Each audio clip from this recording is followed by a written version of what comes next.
Mirza Yusifin yazdığına göre Knyaz Sisyanovun, yəni Sərdarın öz dəyərli və düşüncəli, yəni bu fikirlərini həyata keçirtmək üçün o Gürcüstandan hicri tarixi ilə 1221, miladi tarixi ilə 1806-cı ildə Knyaz artıq Gürcüstandan, yəni Tiflisdən sonra Bakıya gəldi və bütün bu qoşunları ilə, sursatları ilə burada da həyatını, yəni həm xalqların, həm ticarət yolunun digər xalqların həyatının daha əmin-amanlığını təmin eləmək üçün başqa bir şərait yaratmaq istəyində oldu. Və gördüyümüz bu qalalar isə müdafiə qalaları. Hazırda biz Nardarandakı müdafiə qalalarının birinin qarşısındayıq. Bura həmin bəhs etdiyimiz Çar Rusiyasının məhz dənizdən, Xəzər dənizindən tutulan top atəşlərindən qalan indi izləri görürük və bu müdafiə qalaları da həmin bizə əmin-amanlıq gətirmək istəyən Çar Rusiyasının Böyük Sərdarın və özündən əvvəl və özündən sonraki qoşunlarından qalan iz və yeganədir. Və məni burada təəccübləndirən bizim 18-ci əsr tarixçilərinin Knyaz Sisyanovu bəs belə bir əzmkarlıqla, belə bir məhəbbətlə vəsf etməyidir və onun etdikləri hər bir işğalçı siyasətdə məhəbbət axtarmalıdır.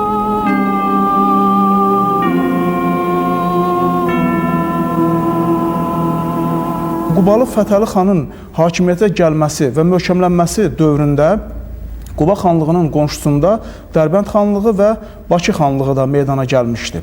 Ümumiyyətlə, bu xanlıqların ərazisi haqqında mən bir anlayış yaratmaq istəyirəm.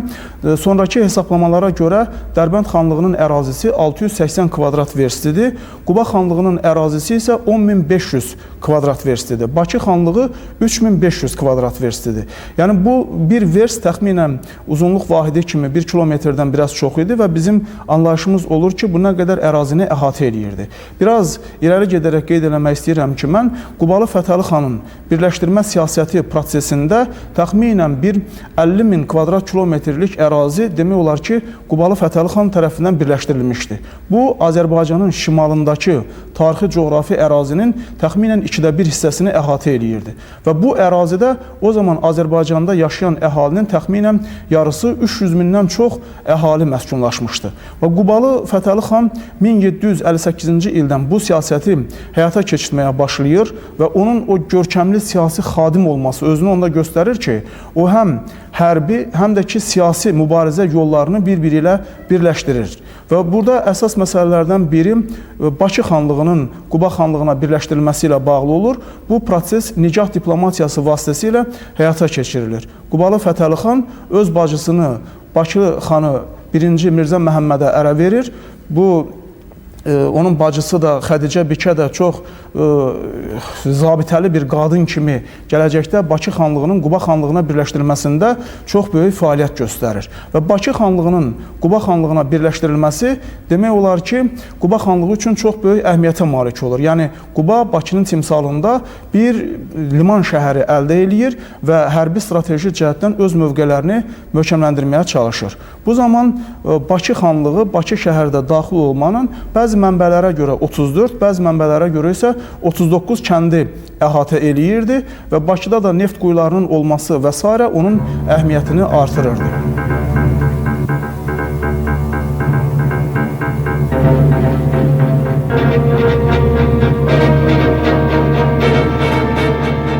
Qubalı Fətəli xan 1736-cı ildə anadan olmuşdu və o hakimiyyət başına gələndə, yəni 22 yaşı var idi. Amma bu 22 yaşa baxmayaraq Qubalı Fətəli xan öz ağlı, siyasəti, dərrakəsi ilə o birisi xanların hamısından seçilirdi və çox yaxşı mənada seçilirdi və o nəinki Azərbaycanda, nəinki Quba xanlığında bütün Qafqaz regionunda bir xan kimi seçilirdi və ona çox böyük hörmət və diqqət var idi.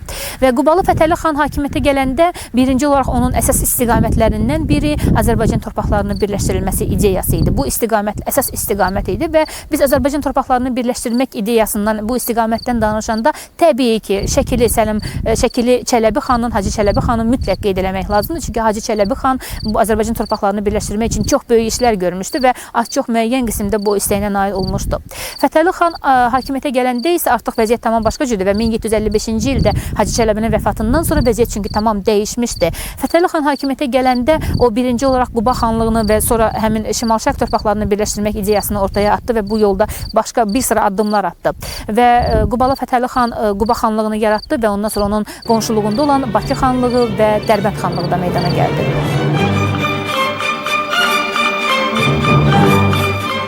Gördüyünüz bax bu qəsəbə də Yəhudi qəsəbəsidir və bunun da çox maraqlı tarixi var. Fətəli xanın dövründə Yəhudilər bura gətirilmişdi, hardansa gətirilmiş Yəhudilər. Ümumiyyətlə bu saat sadəcə azsaylı xalq deyilən millətlər burada daha çox yerləşdirilirdi və bunu da çox, yəni başqa millətlərdən fərqli olaraq bizdə qısqanc münasibət yox idi.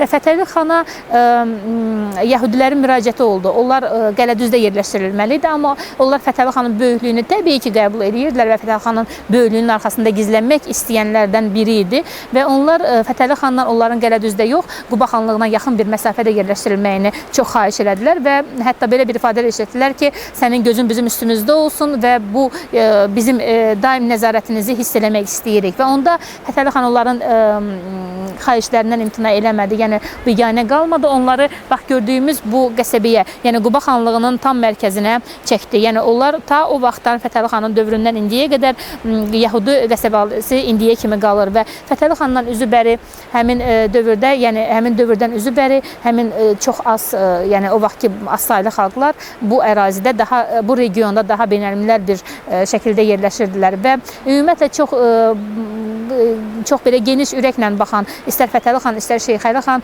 sonradan bunların içində, yəni təbii ki, burada Yəhudilər istisna olunur. O birisi azsaylı xalqların içərisində doğan qığılcımdan xəbərsiz idilər. Onlar həmin bu azsaylı xalqların bura əvvəlcə yerləşdirilməyi, sonra isə burada hökmranlıq etmək istəyindən təbii ki, uzaq idi. Çünki o vaxtlar Fətəli xan böyüklüyü var idi və Fətəli xan böyüklüyünün qarşısında bunlar baş əyməyə bilməzdi və onların hər biri Fətəli xandan geniş ürək və mərhəmət görürdülər. Həmçinin Fətəli xanın böyük qəhrəmanlığı və qəzəbi onları qorxutmaya bilməzdi. Azərbaycanın şimal-şərq torpaqlarının tarixinə nəzər yetirək və biz bütün bu tarixən nəzər yetirdiyimiz ərazilərə də kompleks şəkildə baxaq və bu tarixə İlata Quba xanlığına kompleks şəkildə baxaq və gəlin Quba anlayışını işlədək. Çünki hadisələrin cərəyan etdiyi bu dövrlər 18-ci əsrin 1-ci yüzilliyi idi və Quba anlayışı mütləq və mütləqdir burada və 1722-ci ildə bu ərazilərə Fətəli Şahın atası Hüseyin Qulu xan idarə edirdi. Bu ərazilər onun hakimiyyətində idi və 1747-ci ildə Nadir Şahın ölümündən sonra bildiyimiz kimi xanlıqlar artıq müstəqilliklərini elan elədi. Hər bir xanlığı özünün paytaxtı oldu və hər bir xanlıq ayrıldılar və Quba xanlığının paytaxtı isə Xudat şəhəri idi. Və 1730-cu illərdə təxminən Xudat şəhəri Quba xanlığının paytaxtı idi. Ancaq Fətəli Şahın hakimiyyətə gəlişindən sonra Quba xanlığının paytaxtı Qubaya köçürülür və gördüyümüz bu Quba şəhəri ümumiyyətlə Quba xanlığının paytaxtı kimi qəbul olunmuşdu və Quba xanlığının paytaxtı kimi meydana gələn Quba məhz Fətəli xanın dövründə meydana gələn Quba bu Azərbaycan xanlığının taleyində böyük rol oynadı və həmçinin Quba xanlığının taleyində Qubanın paytaxt olmağı da böyük rol oynadı. Bu Fətəli xanın dövrü idi.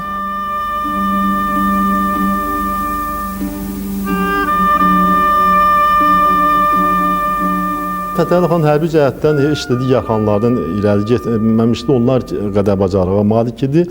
Onun qələbələri də çox olub, məğlubiyyəti də olub. Ancaq diplomatik məharət cəhətdən o bütün Azərbaycan xanlarından üstün olubdur.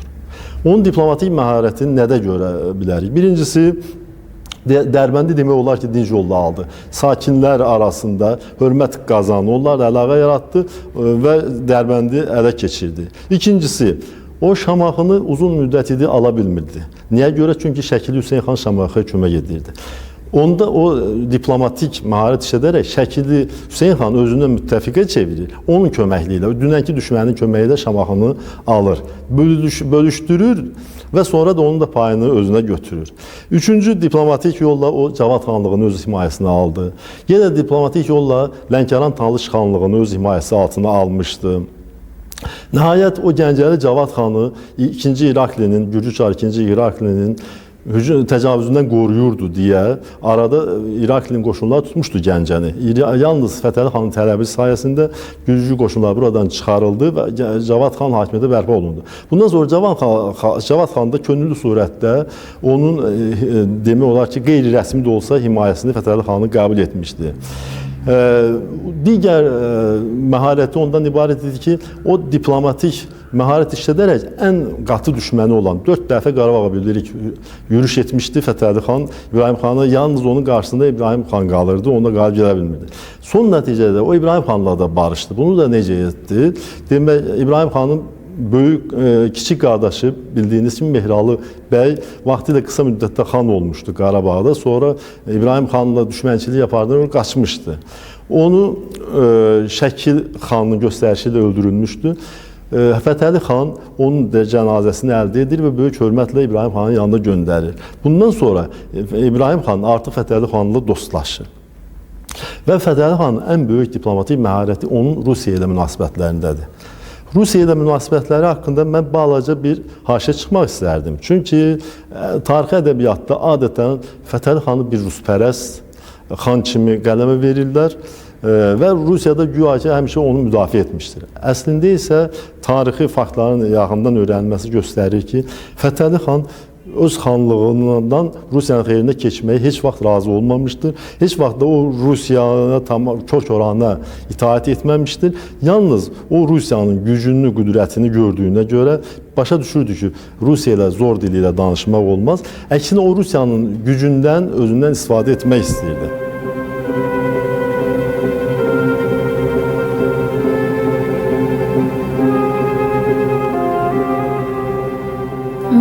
1775-ci ildə Quba hakimi Fətəli xan Dərbənd hakimi Mirzəbəy Fərhadbəyevlə bir yerdə birgə olaraq onlar Rusiyaya, 2-ci Yekaterinaya elçi göndərdi. Rusiya təbəəliyini qəbul etmək üçün, təbii ki.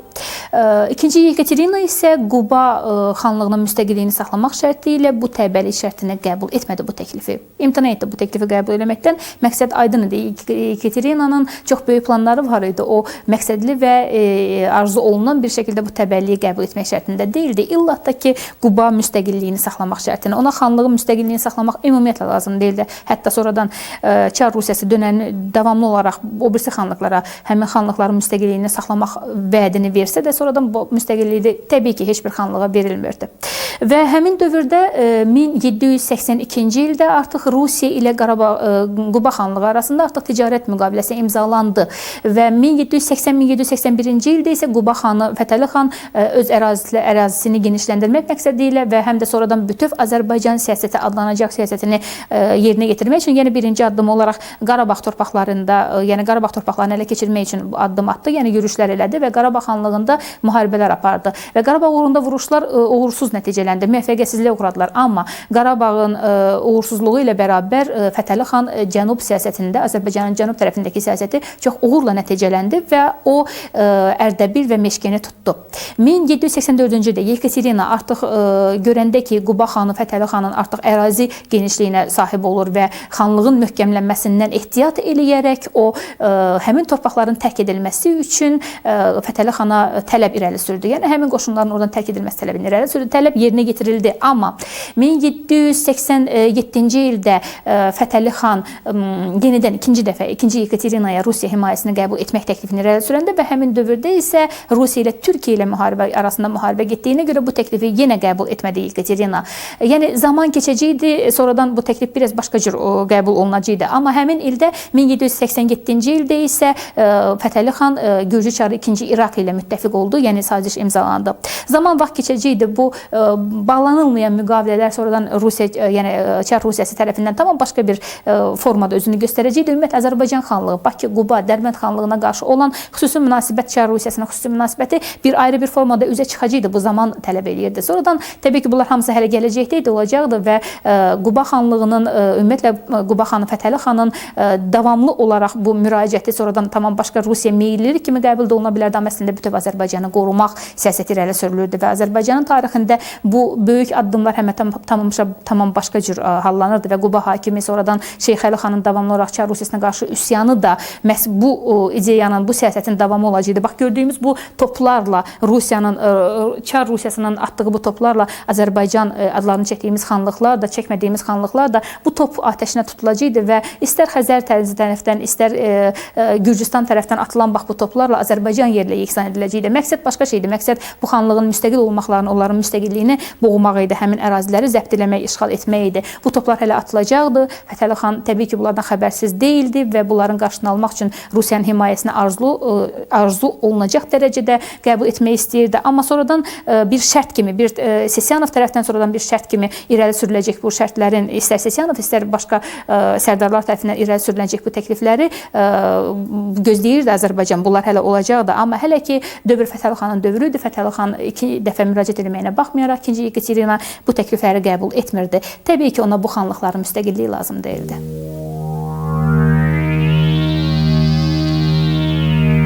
Qubalı Fətəli xan öz birləşdirmə prosesində Salyan hakimliyini, Cavad xanlığını birləşdirməyə nail olmuşdu. Ondan sonra isə Dərbənd uğrunda mübarizədə Dərbəndi də Quba xanlığına birləşdirməyə nail ola bilmişdi. Bundan sonra ən əsas məsələ Şamaxı xanlığı uğrunda gedən mübarizə idi. Şamaxı xanlığı uğrunda uzun bir mübarizə gedir. Bu 1768-ci ildə uğurla nəticələnir. Və belə demək mümkündür ki, artıq tarixi Şirvan torpaqlarının böyük bir hissəsi Qubalı Fətəli xan tərəfindən birləşdirilir. Qubalı Fətəli xanın bu birləşdirmə siyasəti təbii ki, birmənalı şəkildə qarşılanmırdı. Artıq bu dövrdə Qafqazda gedən proseslərə Rusiya, İran, Osmanlı imperiyası çox fəal şəkildə müdaxilə eləyirdilər. Burada bir məqamı da mən qeyd eləmək istəyirəm. Ümumiyyətlə, Qafqazın bütün tarixi inkişaf prosesində birinci dəfə olaraq Qafqaz kompleks şəkildə bütün koloriti ilə tarix səhnəsinə çıxır. Yəni, Fətəli xan təkcə Cənubi Qafqaz uğrunda yox, Şimali Qafqazdakı feodal hakimliklərinin torpaqlarının ələ keçirilməsi və onun öz birləşdirmə siyasəti istiqamətində cəlb edilməsində çox böyük tarixi rol oynayır. Çünki biz görürük ki, Dərbənd xanlığının qərb tərəfində burada Kürə xanlığı, Qaytaq xanlığı, bundan sonra şimalda Tərki Şam xanlığı yerləşir ki, bunlarla da Qubalı Fətəli xan çox fəal siyasət həyata keçirir. Və bu zaman Fətəli xanın bu Azərbaycan torpaqlarını birləşdirmə siyasəti Rusiya tərəfindən çox ciddi müqavimətlə rastlaşır. Çünki bu zaman artıq Rusiya Şərq məsələsinin həlli uğrunda Osmanlı imperiyası ilə müharibə aparırdı. Bu müharibələrin gedişi 1768-1774-cü il müharibəsində Kiçik Qaynarca sülhü ilə başa çatmışdı və bundan sonra artıq Rusiya Qafqazda o proseslərə fəal müdaxilə eləmək istəmir, o status quo vəziyyətini saxlamağa çalışır. Həm də Qafqazda Quba kimi, Fətəli xan kimi bir hökmdarın hakimiyyətinin güclənməsinə yol vermək istəmirdi. Ona görə də hələlik o vəziyyəti olduğu şəkildə saxlamağa çalışırdı. Bir tərəfdən demək, Qubalı Fətəli xanın birləşdirmə siyasəti həm Rusiyanın, digər tərəfdən isə daxili qüvvələrin, xüsusilə də Şimali Qafqaz hakimlərinin böyük müqavimətinə rast gəlir.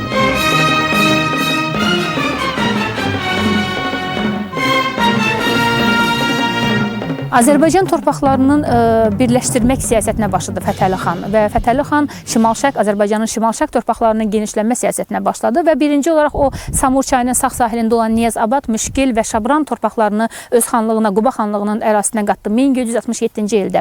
Və 1768-ci ildə isə o artıq Şamaxı xanlığı, Quba xanlığı, Bakı xanlığı və Cavad xanlığının torpaqlarını da Quba xanlığının tərkibinə qatdı və bu artıq böyük bir dövlətin təşəkkülü tapmağından xəbər verirdi. Bu artıq böyük xanlıqdan xəbər verirdi və Fətəli xanın arzusunda olan Azərbaycan birləşdirmək dediyimiz böyük bir siyasətin ilk addımları idi. Böyük bir dövlət təşəkkül tapmışdı şimal-şərq torpaqlarında və Azərbaycanın digər xanları da bu böyüklüyü qəbul eləyə bilməzdilər və bilmədilər də və birləşərək Birləşmiş Qüvvə ilə Qarabağ, Şəki və Dağıstan hakimləri birləşərək Fətəli Şaha qarşı birgə, yəni onlara ittifaq bağlayaraq Fətəli xana qarşı birgə müharibəyə başladılar və burada gördüyümüz Gərduşan çölü indi çox gözəl və abad təsir bağışlasa da vaxtilə burada böyük qanlar axıdılıb, böyük döyüşlər gedib və bu döyüşdə şiddətli vuruşmalar və döyüşlər getmişdi və bu döyüşdə Fətəli xan məğlub oldu. Fətəli xan məğlub oldu və Salyana çəkildi və Bakı və Şamaxı xanlığı ayrılaraq müstəqilləşdilər, yəni Quba xanlığının tərkibindən çıxdılar. Qoşunlar Birləşmiş Qüvvələrə qarşı müttəfiqinə qalib gəlməyən, məğlub olan Fətəli xan Salyana çəkildiyindən istifadə edərək qoşunlar artıq Dərbəndi mühasirəyə aldılar. Dərbəndin mühasirəsində Fətəli xan iştirak eləmirdi. Bu döyüşə, bu mühasirəyə onun xanımı Tutubikə rəhbərlik eləyirdi. Hı.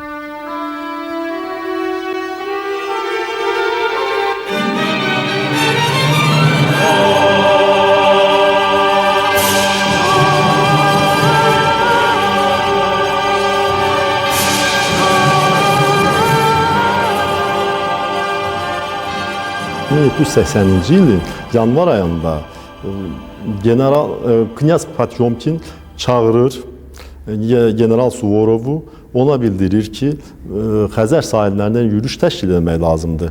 Quba, Bakı və Rəşt, yəni Gilan xanlarını cəzalandırmaq lazımdır. Bunlar bizim təbəələrlə yola getmirlər. Və o zaman müəyyən səbəblərə görə bu ekspedisiya baş tutmadı. Ancaq sonralar da bu Rus hökuməti bundan fikir əl çəkməmişdi. Nəhayət, Fətəli xanın birləşdirmə, o sualınıza gəlir ki, Mehriban xanım, deyirsiniz ki, Fətəli xan yalnız şimalı birləşdirmək istəyirdim, yoxsa həm də cənubu. Fətəli xan elə ilk əvvəllərindən, fəaliyyətinin ilk əvvəllərindən bütöv Azərbaycanı birləşdirmək istəyirdi. Bu sözü düzdür, açıq demirdi, ancaq hərəkətlər bunu göstərirdi. Birincisi, nəyə görə demək olar? Fətəli xan öz yanında bir qoca kişini saxlayırdı, bu güya Abbas Mirzə idi. O vaxtilə Nadir Şah tərəfindən hakimiyyətdən salınmış kiçik uşaq vardı, Abbas Mirzə, son Səfəvi. O deyirdi, bu Abbas Mirzədir və mən bunu İran taxtına hakimiyyətə çıxardacağam. Və 1784-cü ildə də Ərdəbil və Meşkinə yürüş edəndə Fətəli xan rəsmi bəhanəsi elə bu olmuşdu ki, Abbas Mirzəni o taxta çıxartmaq istəyir.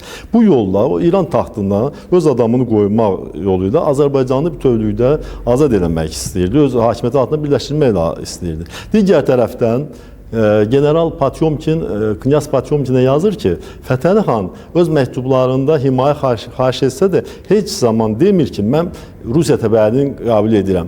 O yalnız deyir ki, mənə kral rütbəsi verilsin, fikir verirsiniz, kral rütbəsi. Kral da demək müstəqil dövlət olmalıdır. Yalnız bu müttəfiq ola bilər, kiçik müttəfiq bir qədər. Kral rütbəsi verilsin, mən ondan sonra Rusiya himayəsini qəbul edəcəm. Məhz buna görə də onun da əlbəttə Azərbaycanın birləşməsinin Rusiyanın planlarına qətiyyən uyğun gəlmirdi. Ona görə onun çox uğurlu başladığı yürüşü Rus hökuməti dayandırdı. Dərhal göstəriş verildi Fətəli xana düşmən qüvvələri ki, onlar Fətəli xana qarşı hücuma başlasınlar. Dağıstan feodalları, Avarlı Ümmə xan ki, Fətəli xan geriyə qayıtsın. Eyni zamanda General Potyomkinə də əmr verildi ki, Fətəli xana geri qayıtmasa hücum edib Dərbəndi tutsun. Bu cür təhdidlərdən sonra Fətəli xan məcbur olub geriyə qayıtdı.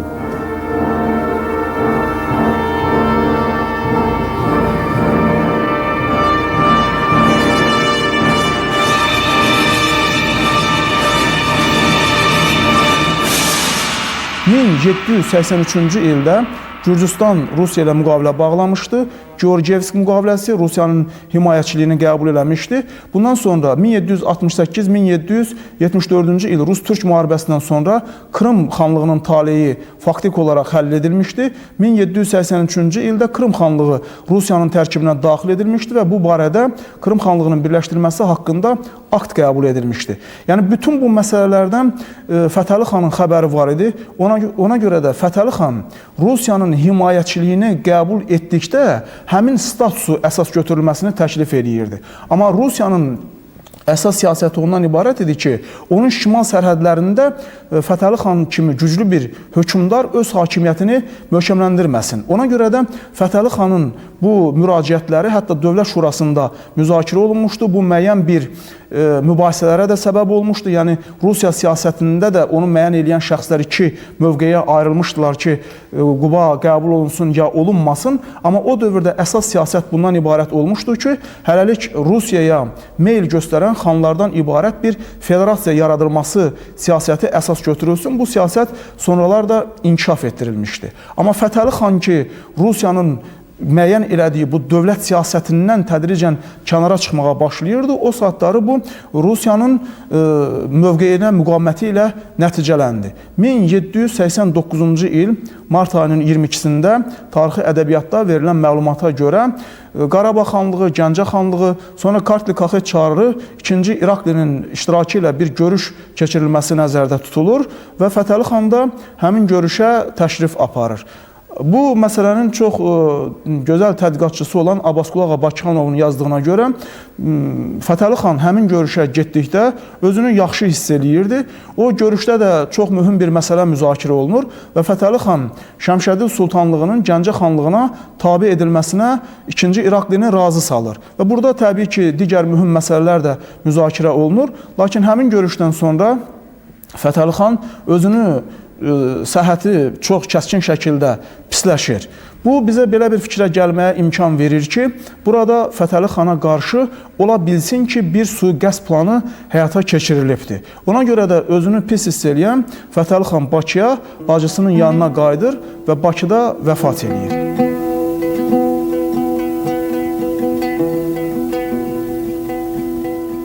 1789-cu ildə Fətəli xanın ölümündən sonra vəziyyət tamam dəyişdi və Quba xanlığının tərkibinə daxil edilmiş xanlıqlar bir-bir ayrılaraq müstəqilləşdilər və sonra hər öz xanlığını öz idarə eləməyə başladı və Fətəli xandan sonra hakimiyyətdə olan Əhməd bəyin dövründə isə ancaq Dərbənd xanlığı Quba xanlığının tərkibində idi və 1796-cı ildə isə ruslar Dərbəndi tamam işğal elədilər və 2-ci Yekaterinanın ölümündən sonra isə onlar Dərbəndi tərk eləməyə məcbur oldular. Və 1806-cı ildə isə ümumiyyətlə burada Quba xanlığında, Dərbənd xanlığında yenidən zəbt elədilər və xanlıq ləğv olundu. Şeyx Əli xanın üsyanı isə hələ davam edirdi.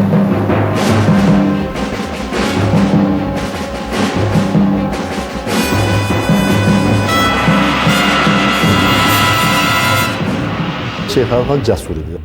Şeyx Əli xan qəhrəman idi. Xarici siyasət məsələsində də o atasından tamamilə fərqli siyasət edirdi. Əgər Fətəli xan Rusiya ilə Türkiyə arasında balanslaşdırılmış siyasət yeridirdisə, o Türkiyədə eyni zamanda müsbət həmişə müttəfiqlik, müsbət münasibət bəsləyirdi. Sultanla yazışmaları var. Ancaq eyni zamanda bunu elə şəkildə edirdi ki, rusların acığı gəlməsin. Hətta bir erməni casusu yazır ki, mən orada olanda Fətəli xanın yanına Sultanın elçiləri gəldilər. O cəmaat arasında elçiləri qəbul etmədi. Onlar hədiyyələr qəbul etmədi daha doğrusu. Cəmaatı yola salandan sonra elçiləri qəbul elədi və bütün hədiyyələri də götürdü və bildirdi ki, o Osmanlı sultanına kömək etməyə hazırdır. Ancaq bunu bir qədər Rusiyadan gizli şəkildə edirdi. Şeyx Əli xana gəlincə isə, Şeyx Əli xan açıq Türkiyə və İran meyillilikdir. Azərbaycanda anti-Rus mövqedə dayanan sona qədər Şeyx Əli xan olur. Şeyx Əli xan o 1789-cu ildən sonra, yəni Fətəli xanın ölümündən sonraki tarixi şəraitin belə deyərək ki, deyə bilərik ki, biz bir yetişdirməsi idi. Burada mən bir fikri də vurğulamaq istəyirəm. Bu xanlıq dövrünün tarixini nəzərdən keçirdəndə biz bir məsələni də gərək aydınlaşdıraq. Yəni bu xanlıqların müəyyən bir nəsli yetişməli idi. Bir neçə nəsil xanlıq eləməli idi. Məsələn, Qubada konkret biz nəzər salsaq, Hüseynəli xan, Qubalı Fətəli xan, ondan sonra burada hakimiyyətə qısa bir dövrdə Əhməd xan, sonra isə Şeyx Əli xan gəlir. 1789-91, 1791-ci ildən sonra isə hakimiyyətə Şeyx Əli xan gəlir və bu Şeyx Əli xanın hakimiyyəti o hadisələrin ən gərgin dövrünə düşür. Yəni bu Rusiyanın artıq Qafqazı işğal etmək planının həyata keçirilməsinin reallaşdırılması ilə bir dövrə düşür.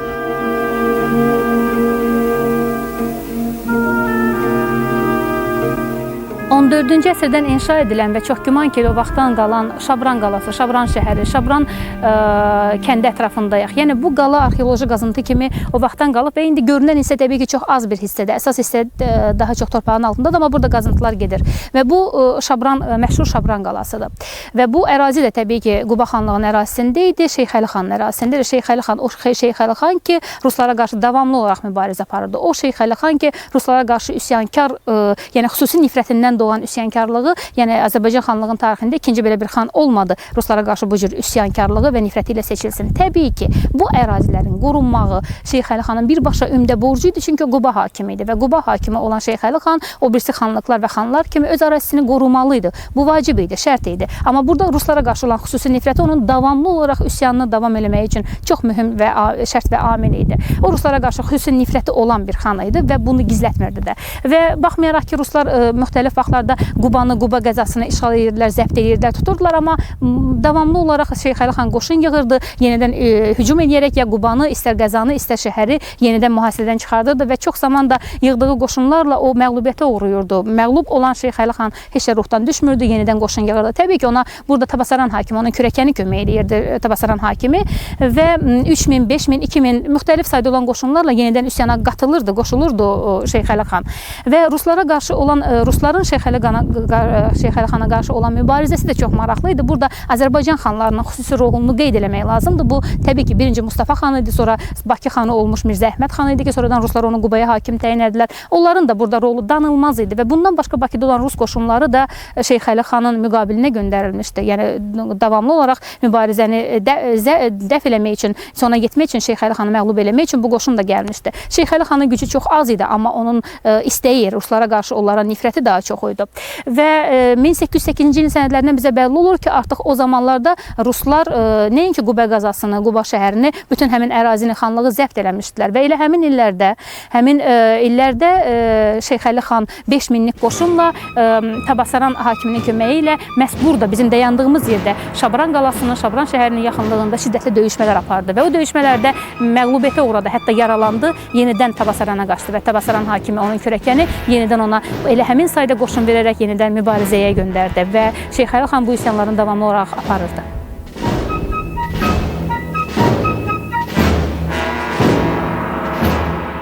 Şeyxəli xan yenə tabe olmaqdan imtina etdi. Həm də üstəlik nəinki özünü qoruyurdu, Bakı xanını da köməklik etmək istəyirdi. Buna görə də Siyanovun Şeyxəli xana qarşı çox pis münasibəti var idi. Və Bakı alınan kimi rusların ilk işi Qubanı almaq olub, Qubanı aldılar. Dərbənd bu dəfə nisbətən asanlıqla ələ keçirildi, cəmaatın artıq gözü qorxmuşdu. Bununla belə Şeyxəli xan sonralar da yenə mübarizəni davam etdirdi. 1809-cu ildə bir dəfə üsyan etdi ruslara qarşı.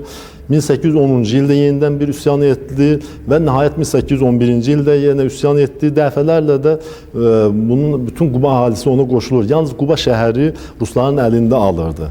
Şeyxəli xana da qarşıda mübarizəyə ən mənfur general o zaman polkovnik Lisanevski göndərmişdilər. Həmin o Cavad xanın qatili və İbrahim xanın qatilini. O Şeyxəli xana da qalib gəldikdən sonra general rütbəsi almışdır.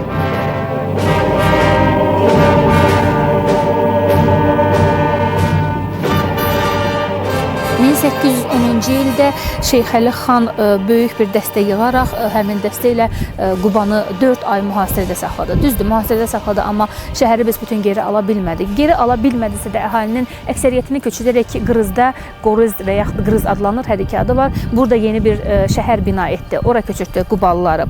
Təbii ki, o bu arzu ilə yaşayırdı. O bu arzu ilə yaşayırdı ki, Qubanı, Quba xanlığını geri qaytarsın, Qubanın özünü geri qaytarsın, Rusları Çar Rusiyasına işğal eləsin, daha doğrusu onların əskərlərini təslim eləsin. Bu arzu ilə yaşayırdı və o qəribə bir fəaliyyətlə bu arzunu həyata keçmək üçün çox böyük ciddi cəhd göstərirdi. Amma onun bu cəhdinin qarşısını təkcə Çar Rusiyasının əskərləri almırdı. Azərbaycan xanlıqlarının da burada çox böyük rolu var idi. Şəki və Şirvan xanlıqları əsasən və onların böyük fəaliyyəti nəticəsində Çar Rusiyasına müttəfiq olaraq Şəki və Şirvan xanlığı Şeyxəli xanı Çeçin qalasında mühasirəyə saldılar və həmin dəhşətli gedən vuruşmalarda Şeyxəli xan çox böyük məğlubiyyətə uğradı. Amma bu məğlubiyyətdən məyus olmadı Şeyxəli xan. Bu məğlubiyyətdən sonra o qəribə bir fəaliyyətlə 8000 qoşun yığaraq yenidən Qubaya qarşı, yəni Qubanı mühasirəyə aldı və Çar Rusiyasının əskərlərinə qarşı vuruşmağa başladı. Bu 1810-cu illəri də nəzərə alaq ki, artıq o birisi xanlıqların hamısı işğal edilmişdi və bu vaxtda Şeyxəli xan baxmayaraq qoşunun çoxluğuna, sursatın çoxluğuna,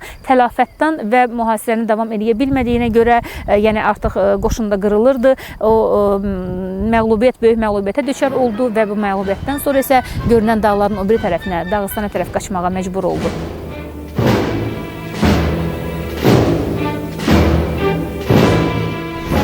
40 gün keçdikdən sonra Şeyxəli xan yenidən 5000-lik qoşunu ilə bu əraziyə gəldi və bu 5000-lik qoşunla o qaladan başqa bütün ərazini ələ keçirtdi. Bu qala qalmaq şərti ilə və təbii ki, həmin vaxtlarda Rus qoşunlarına artıq general-mayor Quriyev Bakıdan bir dəstə Rus qoşunu ilə gəldi. Bu müharibə nəticə etibarilə yenə heç nə əldə edə bilmədi Şeyxəli xan. Çünki bu ərazi uğrunda yenidən müharibələr getməyə başladı və Çərxi kəndi yaxınlığında Şeyxəli xan məğlub edildi və yenidən Təbasarana getdi Şeyxəli xan. Və Quba və o yaxınlıqdakı ərazi, yəni ümumilikdə gördüyümüz bütün bu ərazilər isə yenidən Rusların işğalına keçdi, Rus ixtiyarına keçdi və artıq daimi olaraq keçdi. Baxmayaraq ki, bundan sonra Şeyxəli xan Dərbənd və Quba yaxınlığında yenə kiçik müharibələr aparırdı, amma hər dəfə də yenə məğlub olurdu. Və davamlı olaraq müharibələr davam edəcəkdi, çox kiçik müharibələr adlanacaq, amma əsas odur ki, bu ərazilər Rusların ixtiyarına keçdi həmin vaxtdan və tamamilə olaraq keçdi və böyük fəaliyyət bu işdə xüsusi xidmət göstərən 2-ci Mirzə Məhəmməd Bakı xanı Qubaya xan təyin edildi və qala həmin qaladır. Yəni bizim gördüyümüz Şabran qalası böyük və möhtəşəm qala, 14-cü əsrdən bünövrəsi qoyulan qala həmin qaladır və bugünkü günə qədər gəlib çıxan və xırda qalıqlarıdır. Rusiya tərəfindən, Çar Rusiyası tərəfindən işğal edilmiş və davamlı olaraq uğrunda müharibələr aparılmış qaladır.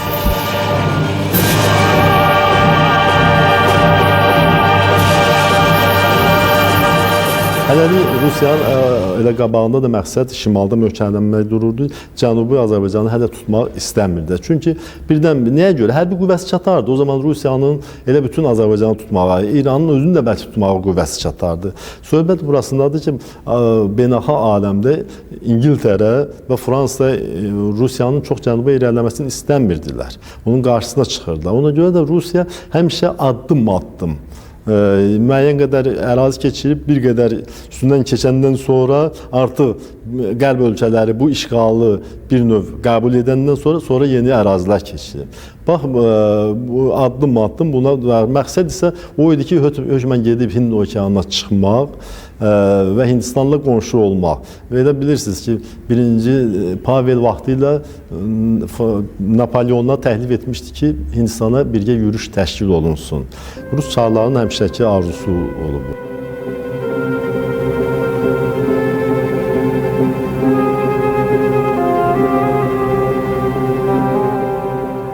Azərbaycan tarixində ən böyük birləşdirmə addımlarından birini Şirvanşah 1-ci İbrahim həyata keçirib. Şirvanşah 1-ci İbrahim 1382-1417-ci illərdə hökmranlıq eləyib və o birinci dəfə 1406-cı ildə Təbrizə hücum eləyib, Təbrizi tutmağa nail ola bilmişdi və onda Azərbaycan torpaqlarının birləşdirilməsi sahəsində böyük bir addım atılmışdı. Xanlıqlar dövründə bu siyasətdə Hacı Çələbinin müəyyən rolu olmuşdu. Sonra Urmiyalı Fətəli xan müəyyən fəaliyyət göstərməyə başlamışdı. Qarabağlı İbrahim xan da Azərbaycan torpaqlarının birləşdirilməsi sahəsində mühüm addım atmışdı.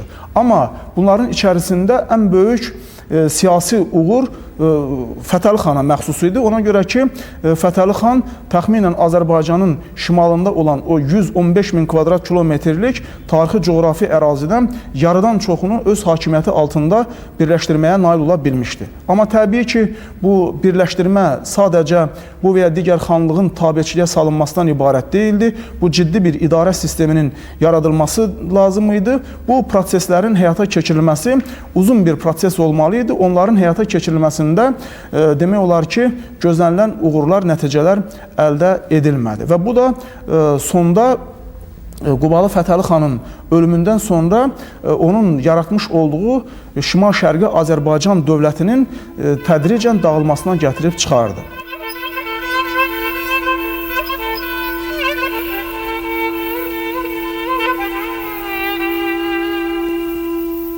Nələr görmədi bu torpaq? Nələr görmədi bu məmləkət? Ümumiyyətlə, Azərbaycan adlanan məmləkət, bəlkə də dünənə qədər öz torpağı, öz vətəni, öz yurdu sayılan məmləkət zaman-zaman başqa, yəni özlərimizdən olan baltalar tərəfindən verildi, atıldı, alındı və həmişə də özümüzdən tapıldı bu baltalar. Həmişə də bu baltalar özümüzdən, özümüz bir-birimizin içini yeyə-yeyə qaldıq və məmləkətlərdə, yəni bizim məmləkətə daxil olan düşmən qüvvələrə qarşı birləşib birlikdə yox cavabını vermədik. Biz kişi cavabını vermədik və ona görə də daim bizim məmləkətlə başqaları fironluq eləməyə başladı və daim biz məmləkətlərimizi zaman-zaman qarış hisse itirəndən sonra həmin torpaqlar haqqında düşünməyə başladıq. Xanlarımızın tarixini öyrənmədik ki, onların zaman-zaman rast gəldikləri məhz erməni kartından istifadə olunan satqınlıqlarının kartının səbəbini aça bilmədik. Aça bilmədiyimizdəndir ki, bugünkü bəlalar da başımızdan uzaq düşmür. Ona görədir ki, biz tariximizə, keçmişimizə ədalətlə və düzgün baxmırıq və bu ədalətin və düzgünlüyün olmamağındandır ki, biz keçmişimizdəki səbəbləri, səhvləri başa düşmürük və bu səhvləri tapa bilmədiyimizdəndir ki, bugün yeni səhvlər eləyirik. Bizim torpağımızda daim, zaman-zaman başqa millətlər, başqa dövlətlər fironluq eləyib. Biz isə həmişə kənardan baxmaqla kifayətlənmişik, məndən ötsün demişik, məndən ötür kimə dəyir dəysin. Məndən ötüb kimə dəyir, bu da bizim qardaşımızdır.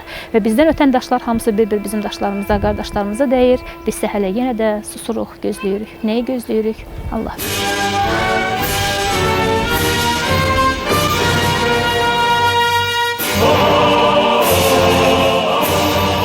Hələ qarşıda Azərbaycanın şimal qapısı Dərbəndin işğalı dururdu.